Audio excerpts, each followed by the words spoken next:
sure that there's a standard. We don't know, so we definitely listen to you right now.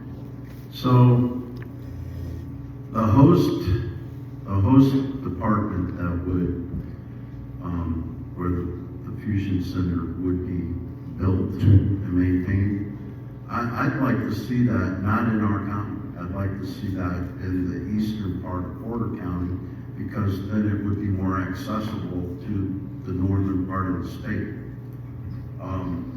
What a fusion center does is you have data analysts that take all the data. So say someone in South Bend that has a criminal record.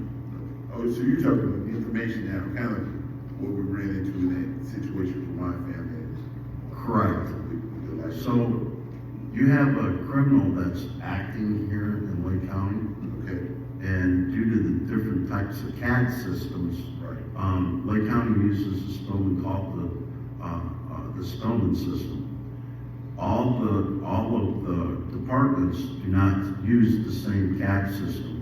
So what this fusion center would do is take all the CAD information from all the different departments in the northern part of the state, and it would add all this information to one location where it would all be fed into the system, to the computers, and then somebody that's acting out here in Lake County but is a career criminal in South Bend, our officers would have the intel right to their computer that would tie all these criminal enterprises together, and it would help solve crime. So you pull over a guy in Plymouth, Okay. that lives here in Gary, and he has a known history for burglary, and you see a bunch of new electronic in the back of his vehicle in plain view. Now your radar is going to go up a little more, and you're possibly going to solve a burglary crime. You know, these are all technologies that are out there, and it's so simple. You know, it's common sense. Let's give the law enforcement community and the first responder community the tools that they need to be able to protect the citizens in this county and in the northern part of the state. Go ahead. Mr. Crane, what do we have right now? What do we have to use right now? Right now, we have the CAD system in northwest Indiana that's called the Stoneman system. The sheriff actually owns that system outright. Wait a minute, the sheriff, what do you mean the sheriff owns the system? It's a CAD system that each law enforcement community, you know, whatever it is, Okay. we use the Stoneman in Lake County. So whenever I talk about the CAD system, I'm going to say Stoneman system more than likely. This system is used by several different big counties throughout the nation, but there's so many different ones, and you know, you like the salesman that comes to give you this technology, and you find that this is the best cost-effective CAD that you can get for your county. The Sheriff's Department has owned the Stoneman CAD system since 1998, and all the different municipalities throughout the county are on the Stoneman system with the Sheriff's Department. The only one that isn't is the state police. They have their own system that they use, but a fusion center would help tie all of this stuff together, and it wouldn't matter what system you're on now for a CAD. All the information will come from a data fusion center, and it would tie all these CAD systems together. So you have somebody sitting in the room that's Chinese, somebody sitting in the room that's Polish, someone that's sitting in the room that's American, and none of them can speak each other's languages. So The fusion center would tie all that together. Question. So you're telling me that even though they are all on the same system, the versions, there's something there, that there's a gap gap in some of the municipalities, or if you can clarify that, that's, Well, from county to county, they're not using the same CAD system. or in the county, in the Lake County, in terms of the municipalities, are they all connected to that same system, or is there a last or different? Everyone in Lake County uses the Spillman system. Here's where the problem is. When you have people becoming bad actors in our county that are from a different county, you're not going to know their criminal history because their county that they're from isn't using the same system that we're using here. Okay, so the difference is the counties within our northern state. And just fixing that alone, the uptake in prosecuted convictions in central Indiana where they have started using a fusion center, it's like 4-to-1, the conviction rate that what they had before. I mean, this is something that is very, very important to our community and to the northern part of the state. So what happened in the situation that was personal to me was that information from another state didn't get it, but that person knew that we didn't communicate. They knew that the states were different. They knew a lot. And what happens sometimes is they do get educated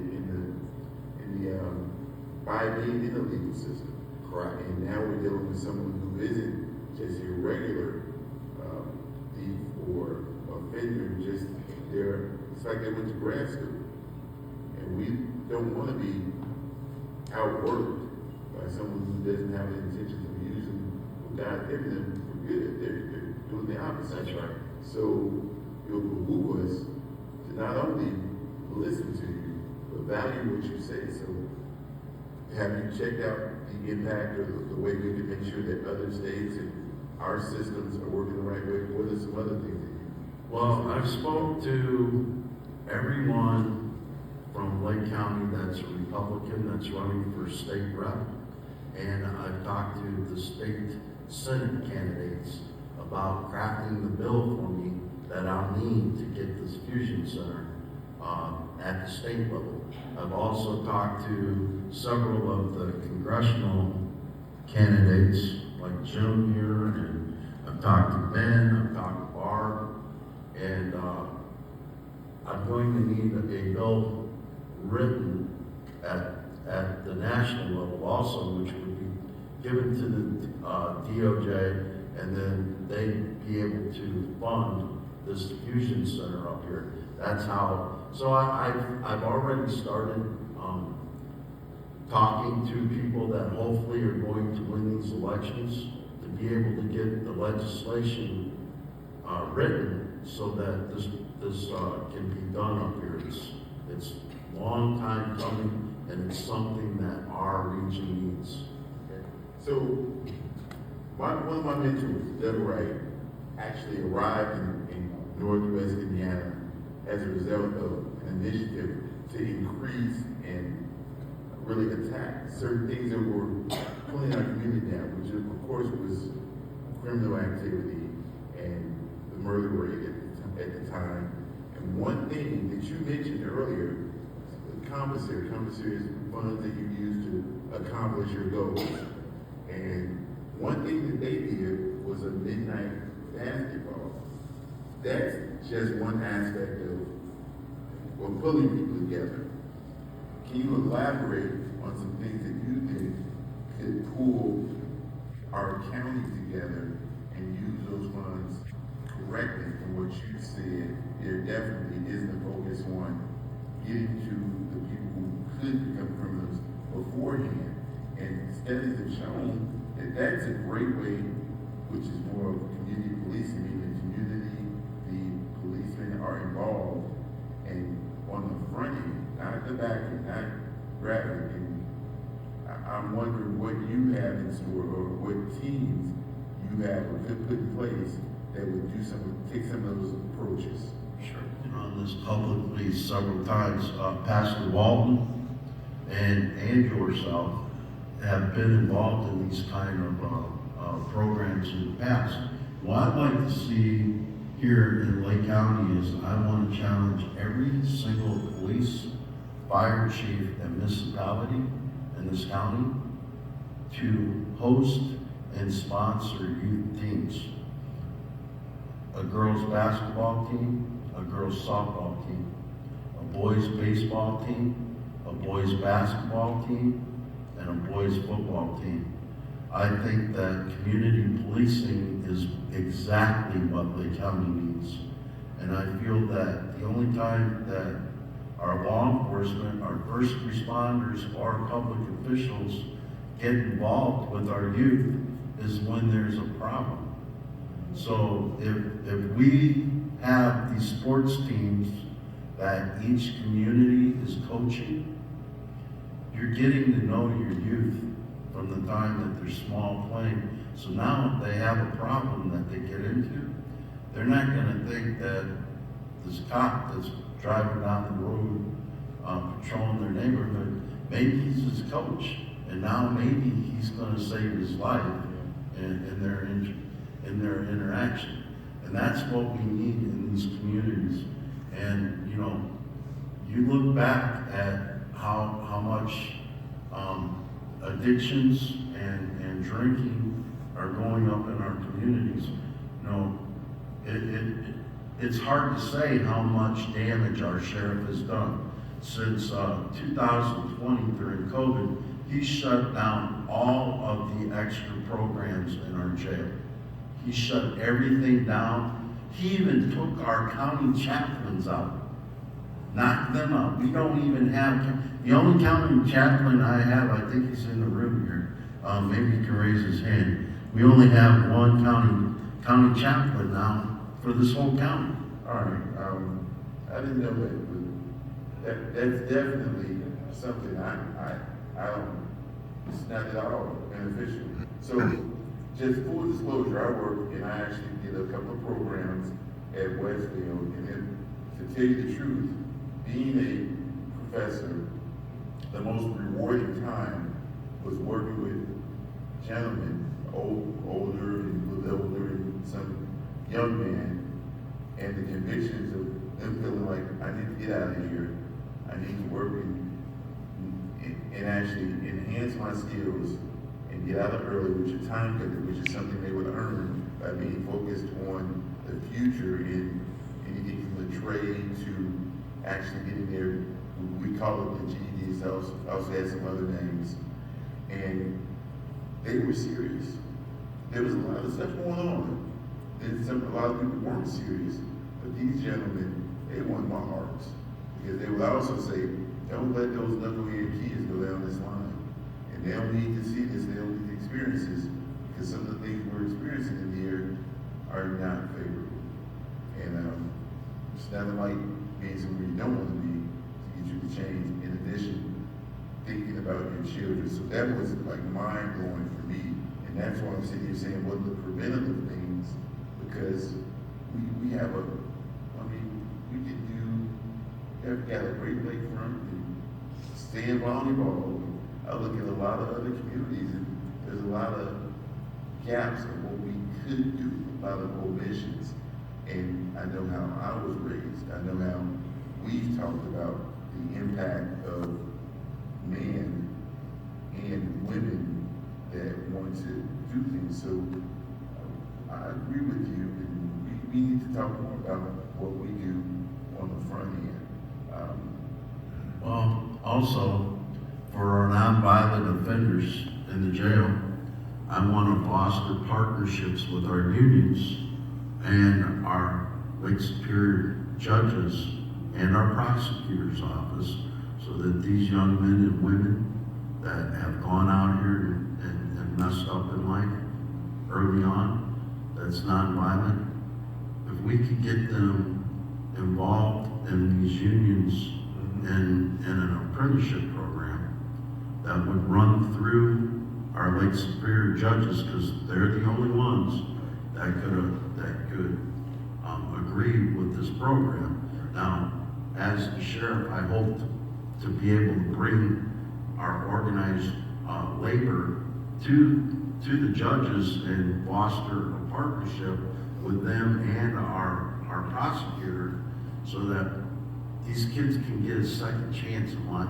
If they do so much, if they go on and they're clean with their drug test and they go and become part of this union and they're working towards a apprenticeship, it's a win-win for our community.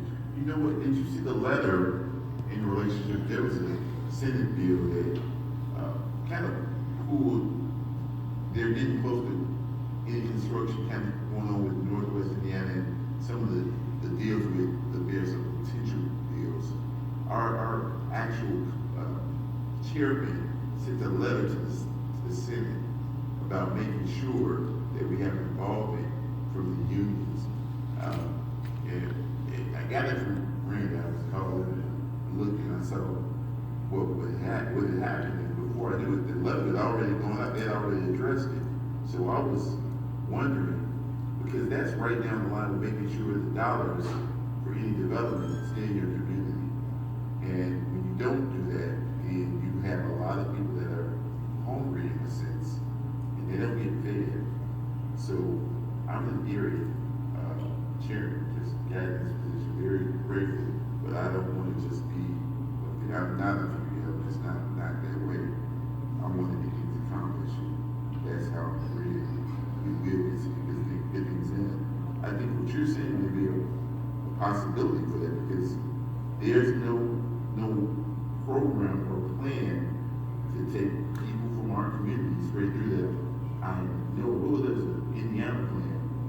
Yeah, so I addressed this last week in open letter after our chairman put a letter out. I put a letter out as well. I'm very pro-union. I've been a member of a union my whole life. My wife is, my son is, and the language in that bill that you're discussing would knock out local organized labor in the building of this new stadium. And I'm dead against that. That money needs to stay locally here. Listen, when a community is thriving, you have a lot less crime. Yeah. And, but the important thing is, because I look at the other side of the coin of this also, is that most of these big projects throughout this county, not just here in Gary, but everywhere, they put the cart before the horse. And for any kind of project like this, your public safety infrastructure has to be somewhat in place, or you have to have at least a plan to make sure that when your project's done, that you can make sure that your public safety infrastructure is in place. You put a brand new stadium for the Bears here in Gary or Hammond, and you don't have the public safety infrastructure, that you're setting yourself up for a disaster. And I'm all for economic growth in this county. We need it. We have a lot of land here that could be developed. All I'm saying is we need to do it smartly. We have to have fire, EMS, and the police in these communities where you're wanting to bring another 100,000 people on any Sunday into this county. Right, and the risk factors, the things that people bring along with themselves. So I'm involved in Chicagoland and Northwest Indiana now, a heck of a lot more right here at home, and that's a concern because I love economic development because it does so much for our communities, and there's a lot of connection between how dollars come into the Northwest Indiana in those areas. Yeah. We'll actually have some conversations back and forth as soon as we're finished with this initial conversation. We're almost done. Yeah, and we'll come right back to you in 1 second. So that's important to how things are set up. That was my concern, but I'm excited about the Bears and the other items in relationship to a convention center, because that's a risk factor. What is your point of view that you're going Well, here's my problem with, and listen, it's no secret, I came out against the convention center in the city of Gary. Not to hurt the city of Gary, this is where I was born and raised. As I said, I want economic growth in this county. But you want to protect. But I want it protected first and foremost. And when I came out against the convention center, I canvassed Route 30. Listen, when the Radisson left Maryville, they lost $2.7 million worth of economic growth in Maryville when that happened. But they have the public safety infrastructure set up for that conference center. There's 3 fire departments within 5 miles of where that would have gone in Hobart. There's 4 police departments within 10 minutes, and there's 5 hospitals within 15 minutes. No matter what you do over here by the casino, you're never going to have that kind of public safety infrastructure. You have the highway there, and you have Black Oak there, and so you have the sheriff's department, maybe Griffith, depending on how many officers they have out. And listen, we all know that on any given Saturday in the city of Gary right now, you have 3 police cars with 5 officers working on a Saturday. Actually, I don't think everyone does know that. I think that's where an opportunity comes, and we got to address things. Not that you're absolutely right or the other people are absolutely right. We need to know what our risk factors are. We don't understand it beforehand, and thank you for mentioning that, because we need to knock those things out, and or like we had that one-on-one discussions, we need to plan for those things. If we don't plan to succeed by the right type of plan, you kind of set yourself up to fail. So You definitely are. Listen, if you build a house, you're gonna put a real good foundation down before you put it up, because if you don't, it's gonna fall down right now. Yeah. Listen, our citizens are my #1 priority, and I look at things as what's good for this county. And what always is good for this county isn't going to be what's happening right here in Gary. We have to look at the overall picture, and we have to do public safety wise what's best for Lake County. And sometimes the projects that are suggested here in the city, unless they come up with a better public safety infrastructure, are not always what's good for this county. I like that foundation. Hold on 1 second, I'm almost in this section where I'm finishing. Hold on 1 second. So what you're saying is exactly what I'm concerned about. And one other thing is the economic development of having an international party to actually support was a huge thing. In addition, you've got to have security the right way. Okay. So now we're going to go ahead and do some questions. I'll come over to you. 1 second. I just wanted to know, I'm Lindell Van Zant, and I'm a local voter from Gary, and I just wanted to know what's your stance on immigration, illegal immigration. What's my stance on immigration? Legal. Listen, this is the melting pot. This is the melting pot of the country. I grew up at 4040 Fillmore Street, and when I did, I felt like my community was the melting pot of this nation. I had Latinos, I had blacks, I had other whites, I had Serbians, I had everything in my community. But they came here the right way. They came here and they became citizens. Illegal immigration is against the law, and it's the sheriff's job to follow all laws and make sure they're enforced, local and nationally. And until I believe that our bill, I believe our legislation, there's some things that need to be changed in our immigration law. But the sheriff of this county can only enforce the laws that are on the book.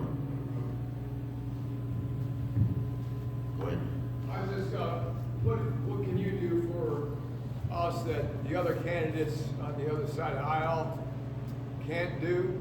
And how many patrol officers are there in the sheriff department, and how many vehicles, and what is the recruitment rate that you're gonna get more recruits, or what's the plan for more recruits to get more sheriff?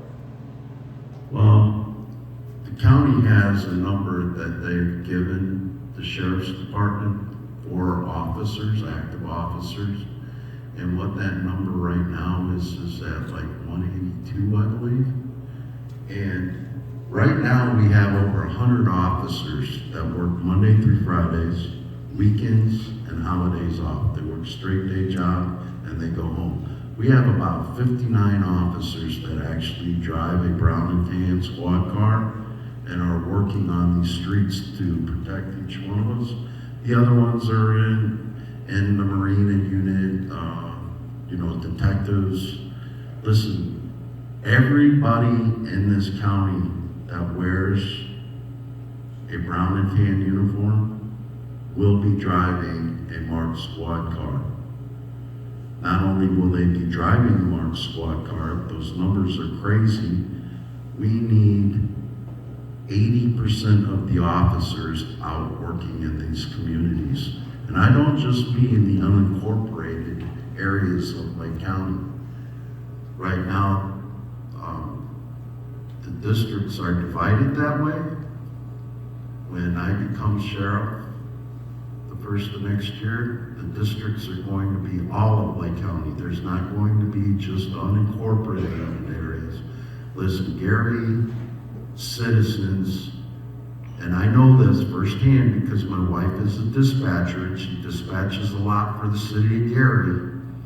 Gary, sometimes it takes 3-4 hours, if at all, an officer shows up to take a call.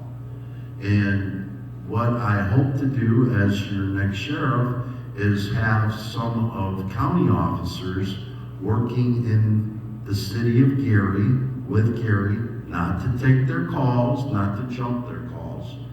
The city of Gary is responsible for handling the calls in the city of Gary unless there's an issue with the city of Gary. And then as your sheriff, I will always take a call if a citizen from Gary can't get nowhere with Gary PD. But I'm going to have more manpower on the street, not just for the city of Gary, but for all of Lake County.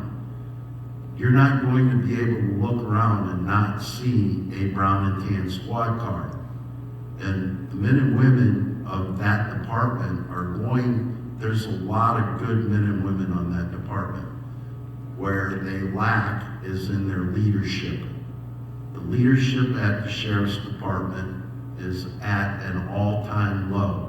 And we haven't got there overnight. This has been culture of community behavior that has gone on there. If you think about it, there's only one sheriff right now that hasn't had a indictment. Out of all of our sheriffs in this history, there's only one right now that's live that has not been indicted. Now think about that. I mean, we could do better here in Lake County for our citizens. What am I going to do different? I'm going to watch your money. Right now, for years and years and years, the spending there has been stupid for pet projects for this sheriff or that sheriff, or for this union or that union, and they're all tied together over there. It's like a big, money laundering scheme, I guess you'd say. But if the sheriff would get a hold of his budget correctly, we could end the Lake County income tax. Right now, we have a $7 million bond that this county has had to get, and 90% of that is because of the sheriff's department. If we quit violating people's civil rights, if we manage and do better with the money that we have to run that department, instead of seeing what we can get for ourselves, it could turn around very quickly. Randy spoke 2 months ago, I think, at the county council meeting about the $7 million bond that had to be just purchased because of all of the culture of behavior at the sheriff's department. Better leadership. That's what's going to win the day, and it's what's going to give the citizens the respect back for the badge. Mike? So, I know that drugs is a major, problem behind most of the crime.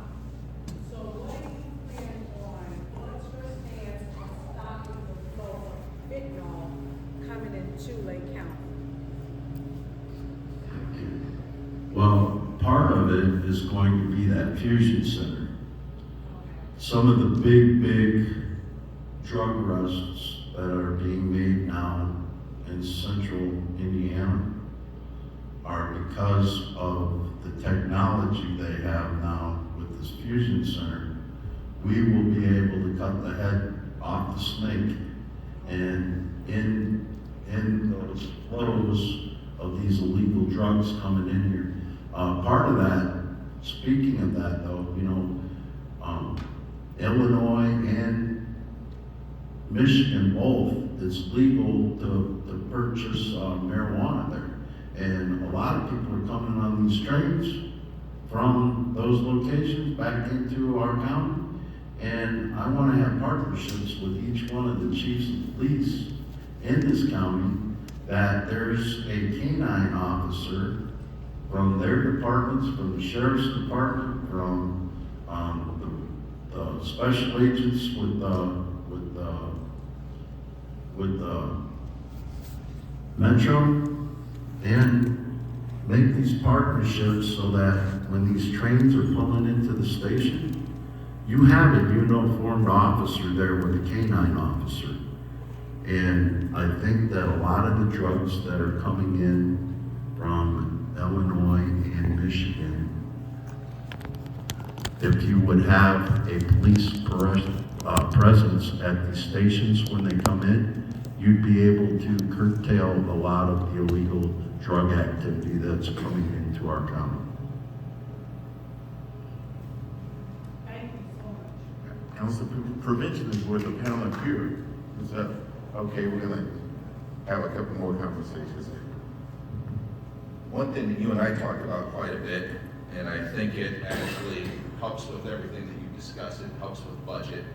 It helps with community relations, that I think is important for everybody to hear from you, is we talked about police discretion, giving discretion back to the officers out on the streets, instead of having a corporate hierarchy that says, well, you're not locking up enough of this type of person, or you're not handing enough of this type of ticket out. So could you elaborate on that for the audience?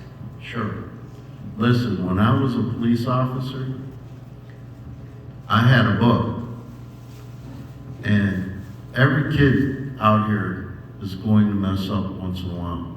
But I feel that in certain communities, they don't have the chance that they have in other communities. And they're pushed towards that type of living. I don't think that everyone that has a bag of weed in their pocket needs to go to jail. I think that I've helped more people in my lifetime that I didn't take to jail than I have. To this day, and I've been retired for 12 years, when I see someone in communities, they run, oh, Officer Crane, you remember me? You saved my life. You kicked me in the pants when I needed kicked in the pants, and you changed my whole my whole outlook on life. And you helped me. Everybody that commits crime in this county don't need to go to jail. The community policing will get you so much farther in Lake County than anything else. And I mean, Pastor Walton can tell you, he'd stop somebody, they said, you're gonna be the preacher, you're gonna be the policeman. And, you know, we need to do that for these communities. We need to let these kids know that we love them and that we're here for them. It should not, every child that comes into contact with law enforcement, it shouldn't be only for bad things. It should be for good things also. And that's, once we can get that and that mindset in our community, no one can stop us. We're stopping ourselves right now. Listen, this area for too long has had a tarnish on it.